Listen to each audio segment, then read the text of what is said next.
Olá, pessoal! Vamos então para a nossa quarta aula de biologia. A gente vai começar um conteúdo novo então nessa aula, tá?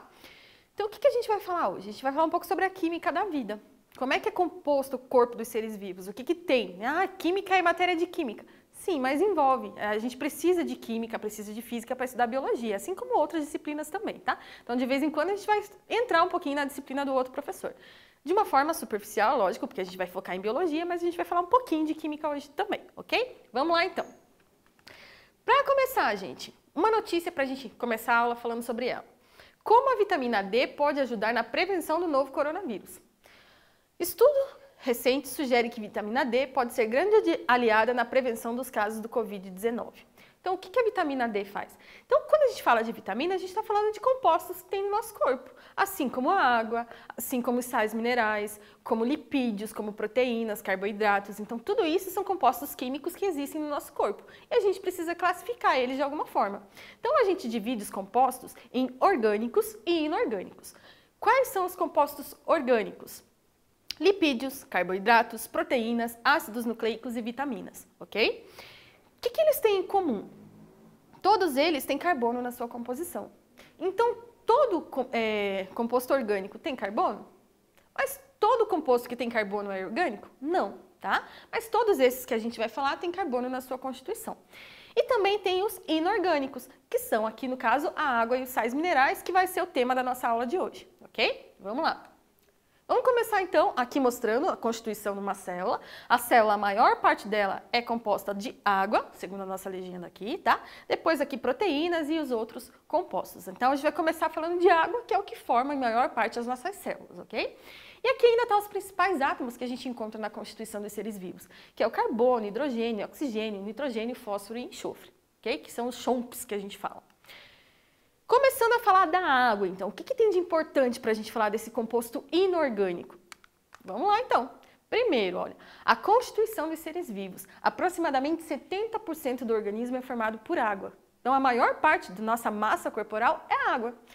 Se a gente for ver, cada órgão ainda tem uma quantidade específica. Então, tem órgão que tem mais, tem órgão que tem menos. Por exemplo, o pulmão aqui, ó, chega a 86% de água, enquanto os ossos só 22%. Então, dependendo da parte do corpo que eu estou falando, vai ter mais ou menos água.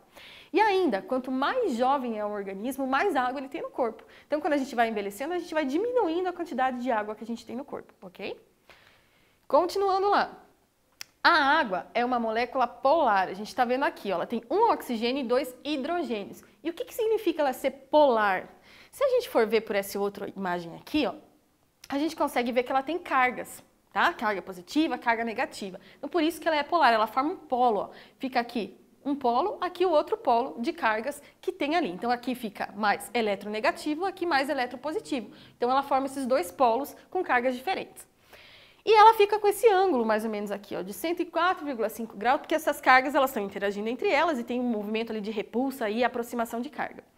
E ela pode fazer até 4 ligações, que é isso que a gente está fazendo aqui, ó. Uma molécula de água pode ter até 4 ligações com outras moléculas. Quais são as propriedades da água? O que a gente precisa saber de importante desse composto inorgânico? Primeiro, gente, ela é um solvente universal. O que isso significa? Ela é capaz de dissolver uma grande quantidade de compostos que a gente tem na natureza e que a gente tem no nosso corpo também. Então, ela é capaz de diluir, de dissolver vários compostos. Aqui a gente está vendo um exemplo, né? Colocou alguma coisinha ali e ela dissolveu. Por exemplo, se eu pego um copo de água e coloco uma colherzinha de sal, uma colherzinha de açúcar e misturo, ela vai dissolver. Então, ela é um solvente universal, ela tem essa capacidade. O que permite com que ela faça isso? Polaridade. Então, as substâncias que também têm carga, elas acabam sendo se dissolvendo em água, tá? Então a gente chama essas substâncias de hidrofílicas. Filia significa amigo, então essas substâncias hidrofílicas, elas gostam de água, elas se dissolvem em água. Mas também existem algumas moléculas que não conseguem. Por exemplo, o óleo, né? Se eu pego o óleo e tento misturar na água, eu não vou conseguir fazer essa mistura. Por quê? Porque ele não tem essas cargas para interagir com a água. Então, ele é uma substância hidrofóbica. Fobia significa medo. Então, as substâncias hidrofóbicas não gostam de água, não se misturam com água, tá? Então, é importante saber essa diferença. Próxima propriedade da água que a gente vai falar. Ela tem um alto calor específico e isso para os para o corpo dos seres vivos é muito importante. O que é isso? Eu vou dar um exemplo falando da água do mar, por exemplo, tá? Você vai para a praia de manhã, no verão. Você tenta entrar na água do mar, a água parece gelada. Em compensação, a areia está muito quente. Por quê? Porque a água do mar ela demora mais tempo para se aquecer, para alterar a temperatura, por causa do alto calor específico. Então, ela vai ganhando calor aos poucos. Em compensação, a areia é muito fácil esquentar. Sai o sol, ela esquenta muito rápido. Se eu volto para a praia, naquele dia, no finalzinho da tarde, acontece o contrário. Começa a ventar, fica um pouco mais friozinho. Eu tenho a impressão que na areia está mais frio e na água está quentinha. Por quê? Porque a água também demora muito tempo para perder o calor que ela ganhou ao longo do dia. E a areia perde rapidinho. Tá? Então, às vezes, a gente vai para a praia no comecinho do inverno, está frio, mas a água parece que está quente. Por quê? Porque ela demora tempo para perder esse calor. O que isso é importante dentro do nosso corpo? Para manter a temperatura das células, para manter a temperatura do organismo. Porque a temperatura no nosso corpo é essencial para que a vida continue acontecendo, porque ocorrem várias reações químicas dentro do nosso corpo. Se a gente alterar a temperatura, essas reações param de acontecer, desnatura a proteína, a pessoa pode ter convulsão e às vezes até levar à morte, tá? Então aqui está dando um exemplo. Ó. A temperatura normal do nosso corpo está ali entre 36 e 37,5 graus Celsius. Se a gente aumenta muito, está com febre. E quanto mais a gente aumenta, pior é. Né? Então a gente não pode, porque vai desnaturando mais proteínas, as enzimas param de funcionar. E se eu estou abaixo disso, eu estou com hipotermia. Os dois extremos aqui é ruim, a gente tem que estar nessa faixa de temperatura, tá? Então, quando a gente está com febre, a gente tem que tomar remédio para baixar a febre ou fazer algum procedimento para baixar a febre, porque senão as nossas células vão começar a morrer. Próxima propriedade, tensão superficial. Essa é uma das mais legais de falar, né? As moléculas de água, vocês viram nos slides anteriores, que elas têm ligações entre elas. Elas se ligam por pontes de hidrogênio. Essas ligações vão fazendo uma película na água. E isso permite, por exemplo, formar essa gotinha de água. Essa película que formou aqui, ó, das ligações de hidrogênio, forma uma gota de água. O que mais que permite? Inseto que anda em cima de água. Por que ele consegue? Porque ele anda ali tão bonitinho, tão suavezinho, que não quebra essas ligações, essas pontes de hidrogênio. Então ele está andando sobre uma superfície que formou. Também tem alguns lagartos que correm tão rápido que não dá tempo nem de quebrar essa ligação. Outro exemplo, gente, quando a gente pula na piscina. Quando você pula na piscina de barriga, por exemplo, dói. Por que dói? Porque demorou muito tempo para quebrar essas ligações, essas pontes de hidrogênio. Então, por causa da tensão superficial, você sentiu a dor. Agora, se você pula na mesma piscina e faz uma ponta, por exemplo, você pula fazendo uma ponta com a mão, com o dedo, você quebra essa ligação antes do teu corpo cair lá dentro. Então, não dói. Tá? Então, tem essa diferença. Então, um dia, se isso acontecer agora, você já pode dizer, olha, a tensão superficial da água fez com que eu sentisse dor porque eu pulei de barriga. Né? Fala mais chique para não passar vergonha. Continuando lá, gente. Outra propriedade, densidade. A densidade da água, o que é, gente? De qualquer substância, né? A massa dividido pelo volume. Então, a água tem uma densidade própria. E olha que legal, a água sólida, ela acaba sendo menos densa do que a água líquida. Isso permite, por exemplo, que quando você pega um copo de água e coloca o gelo fique boiando, porque ele é menos denso, então ele sobe. Aqui também o iceberg, ó, a gente vê uma parte dele aqui, mas ele não está até o fundo, ele está boiando na água. Por quê? Porque ele é menos denso do que a água líquida, tá? Outra propriedade, capilaridade. A capilaridade é uma propriedade que faz com que a água suba por finos tubos, tá? Então, essas reações aqui de adesão e coesão vão fazendo com que a água consiga subir por finos tubos. Quanto mais fino é o tubo, mais a água consegue subir. Para que isso é importante para os seres vivos? Planta, gente. A planta, quando ela vai fazer o movimento da seiva bruta, ela pega a água, então, lá do solo e tem que levar até as folhas. Pense que existem árvores com metros, né? Então, como é que ela faz esse movimento? Por capilaridade. Então, vai subindo essa água por finos tubos, tá? Uma experiência bem legal de fazer sobre capilaridade é fazer, por exemplo, uma flor mudar de cor. Você pode pegar ela, né, a rosa aqui branca no começo. A pessoa que fez essa experiência partiu o caule em 2 pedacinhos, colocou um copo com corante rosa, outro copo com corante azul. Passado ali um dia, às vezes até menos, então por capilaridade essa água com corante começa a subir e começa a fazer alterar a cor das pétalas dessa flor. É bem legal de fazer, né? Você pode fazer mais cores, inclusive, fazer uma flor bem colorida. Um exercício para a gente treinar isso aí. A água é fundamental para o funcionamento do nosso corpo. E uma das suas funções refere-se à capacidade de dissolver substâncias e garantir um meio propício para a realização de reações químicas. Isso se deve ao fato de que a água, letra A, ser importante condutor elétrico, letra B, atuar como soluto, letra C, ser apolar, D, funcionar como solvente ou letra E, compor o plasma sanguíneo. Qual que é a resposta?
E aí, gente, conseguiram ver qual que é a resposta certa? Então, vamos analisar junto aqui. O que que propicia, então, esse fato da água dissolver substâncias? Lá, é importante condutor elétrico? Ela até é, mas é isso que faz com que ela consiga dissolver substâncias? Atua como um soluto. A água é solvente, por isso que é solvente universal, ela não é soluto. Ser apolar, a água a gente falou que ela é polar, é o contrário. Funcionar como solvente? Sim, ela funciona como solvente, tá? Então, resposta correta, letra D. Próxima aqui, gente, nosso quiz. Onde fica concentrada a maior parte de água no corpo dos seres vivos? No plasma sanguíneo, na linfa, na urina ou no interior das células? Qual que é a resposta?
essa questão às vezes parece pegadinha, tá? Então prestem atenção, vamos ler junto novamente. Aonde que fica concentrada a maior parte da água do nosso corpo, por exemplo? Ah, professora, é no sangue.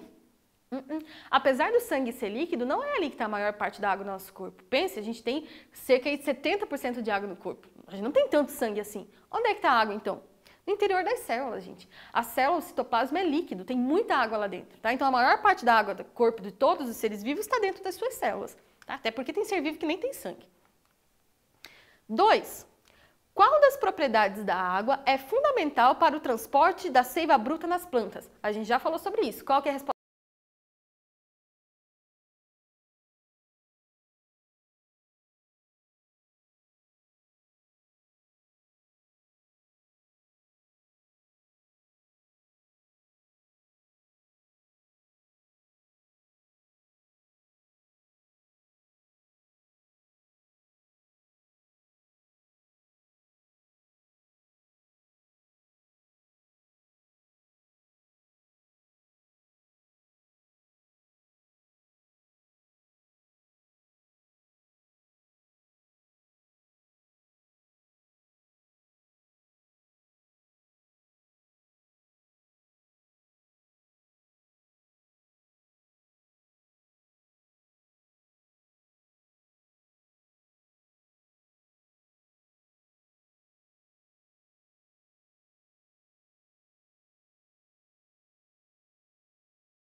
E aí, gente? A gente falou sobre isso, né? Então a resposta já estava dada nos slides anteriores. Vamos ver aqui então. Como é que a seiva bruta consegue ser transportada aqui então, gente? Por ser um solvente universal? Não. Capilaridade, né? A água sobe por finos tubos. Capilaridade. Então, resposta letra B. Agora a gente vai começar o segundo composto inorgânico, que são os sais minerais. Vocês vão ver que tem muita coisa, tem muitos sais. A gente vai focar em alguns, não vai dar tempo de falar de todos, ok? Vamos lá então.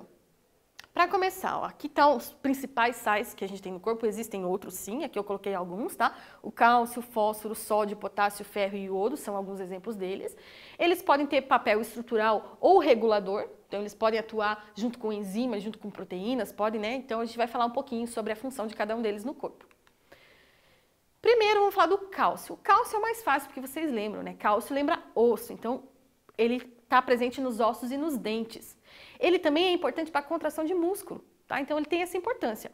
Coagulação sanguínea e também transmissão de impulsos nervosos. Aqui a gente está mostrando, gente, uma figura de dois ossos, um de uma pessoa normal e uma com osteoporose. Quem tem osteoporose tem falta cálcio, não consegue segurar o cálcio no corpo. E acaba que os ossos vão ficando com esses buraquinhos maiores. Por isso essa pessoa acaba quebrando o osso com mais facilidade. É uma doença muito comum em pessoas mais velhas. Por isso que é importante sempre manter o estoque de cálcio no corpo, né? Consumir bastante leite derivado do leite, para a gente conseguir manter o cálcio no corpo, principalmente mulheres. Por questões hormonais, as mulheres têm mais chance de desenvolver essa doença, ok? É onde que a gente encontra, se eu preciso manter? Além do leite, né, e derivados, folhas verdes escuras, como por exemplo o espinafre e o brócolis. Próximo sal mineral aqui, o fósforo. O fósforo também a gente encontra em ossos e dentes, ok? Ele faz parte dos nossos ácidos nucleicos. O que é isso? DNA e RNA, então ele está presente na estrutura. A estrutura, por exemplo, aqui, cada pedacinho ali do DNA é formado por um nucleotídeo. Então eu tenho ali a base nitrogenada, que a gente vai falar disso esse ano ainda, pentose, e aqui ó, o fosfato do fósforo. Então a gente tem ele presente no DNA. Também energia no nosso corpo a gente chama de ATP, ele faz parte da estrutura do ATP. E ainda é importante para o bom funcionamento do sistema nervoso. Onde que eu vou encontrar esse sal? Semente de abóbora, castanhas e sardinhas, peixes em geral, tá? Próximo, sódio e potássio. Vou falar dos dois junto aqui porque eles estão relacionados, tá? Importantes para contração muscular, impulsos nervosos, metabolismo energético e equilíbrio hídrico, ou seja, equilibra a quantidade de água que a gente tem no nosso corpo. Sódio é um grande problema porque a maior parte dos alimentos que a gente consome tem sódio. Então você pega aí qualquer rótulo de alimento e olha lá a quantidade de sódio que tem. Sódio, apesar de ser um sal, a gente encontra até em refrigerante e tem alta quantidade, tá? Então, a gente consome praticamente tudo, todos os alimentos que a gente consome têm sódio. E ele, apesar de ser importante para o nosso corpo, ele não é importante em grande quantidade, a gente precisa de um pouco dele. Quando a gente coloca muito sódio para dentro do corpo, a gente pode fazer... O que acontece? O sódio, que é um sal, ele não consegue entrar dentro da célula. Então, a célula vai perdendo água para tentar diluir o sal que está no sangue. Então, vai aumentar a quantidade, o volume do sangue ali, e a pessoa vai ter pressão alta. E pode acarretar em outras doenças aí por causa da pressão alta, tá? Aqui esse desenho está mostrando para vocês essa figura. O que acontece ali na bomba de sódio e potássio, ó, que a nossa célula fica então fazendo esse controle da quantidade de sódio dentro e fora dela e é importante para os impulsos nervosos isso aqui, bem importante acontecer. Mas a gente vai ter uma aula que a gente vai falar do transporte de substâncias, né? Quando a gente estiver falando da célula propriamente dita, a gente volta com isso aqui com um pouco mais de cuidado. Ferro. Ferro todo mundo já ouviu falar, né? Que a ausência de ferro no corpo ou a falta de ferro no corpo causa uma doença chamada anemia. Por que causa anemia? Então, o ferro ele é um importante constituinte da hemoglobina. A hemoglobina é uma proteína que forma as nossas hemácias, forma as células sanguíneas. Aqui está o exemplo dela, uma hemoglobina. Cada pedacinho vermelho que vocês estão vendo aqui dentro tem um ferro ali. Se eu não tenho ferro para constituir essa proteína, não vai formar as minhas células sanguíneas. E se não vai formar, eu vou ser anêmica, vou ter problema para transporte de oxigênio dentro do corpo e vou ter problema para fazer atividade física e várias outras coisas que a anemia pode causar, tá? Então, a falta provoca anemia. Ferro é bem importante. E onde que eu encontro ferro? Vamos voltar aqui. Vegetais verdes escuros e fígado, né, boi principalmente. Ai, não gosto. Eu gosto, né? Gosto. Tem gente, médico que mandava antes fazer feijão com prego, gente. E tem ainda hoje, tá? Funciona? Tem estudos que diz que sim, tem estudos que diz que não. Claro, gente, se for fazer isso, tem que pegar um prego novinho, bonitinho e grande de preferência, porque senão você vai comer o prego e vai te fazer mal, tá? Mas tem também estudo que diz que é melhor não fazer porque acaba soltando outras coisas ali além do ferro que você precisa. Mas aí você vai de acordo com o teu médico que estudou isso melhor do que eu, tá? Iodo. Funcionamento da tireoide. O iodo é um sal que as pessoas às vezes não tinham muito contato, porque onde que a gente encontra iodo? A gente encontra principalmente em frutos do mar. E nem todas as pessoas moram perto de praia e consomem frutos do mar com tanta frequência. Então as pessoas acabavam desenvolvendo uma doença chamada bócio por falta desse mineral, tá? Então o que eles fizeram? Eles colocaram iodo no sal. A gente consome sal bastante, a gente já falou, né? Então agora é muito difícil a gente ver uma pessoa que tem esse problema porque compensa aqui, tá? Então o que acontece aqui no bócio? Aumenta a tireoide da pessoa de um jeito que ela fica realmente até deformada às vezes, com bem inchado aqui por causa da tireoide aumentada. Exercício para a gente treinar essa parte aí então. Sabemos que diversos íons atuam no nosso corpo desempenhando as mais variadas funções. Um exemplo desses íons é o cálcio, qual que é a função do cálcio no nosso corpo? Atua na formação de ossos e dentes, está presente na composição dos hormônios da tireoide, atua na digestão, é um componente extremamente importante das hemácias, ou E faz parte da bomba de cálcio e potássio. Qual que é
Estava a resposta na cara, né? Por favor, quem não acertou é porque não está prestando atenção. Cálcio, formação de ossos e dentes, né? Nem vou ler o resto, porque cálcio a gente tem que lembrar sempre de osso, de dente mesmo. Para vocês terem ideia, tubarão é um peixe cartilaginoso. O esqueleto dele não é de cálcio igual ao nosso, não é osso igual ao nosso, é de cartilagem. O único local onde ele tem reserva de cálcio são os dentes. Então, tudo que ele precisa de cálcio é retirado dos dentes dele. No nosso caso, a gente tem reserva de cálcio no corpo todo por causa dos ossos. E conforme a gente vai precisando, se a gente está comendo pouco cálcio, a gente retira dos ossos. Por isso que é importante comer bastante coisa que tenha cálcio também, senão você vai retirar dos seus ossos e pode desenvolver doença. Então, letra A, que a gente já comentou. Próximo. Quais dos compostos abaixo são inorgânicos? Letra A, água e vitaminas. B, sais minerais e vitaminas. C, vitaminas e proteínas. Ou D, sais minerais e água.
Poxa, gente, a gente só estudou duas coisas nessa aula. O que a gente estudou nessa aula de composto inorgânico?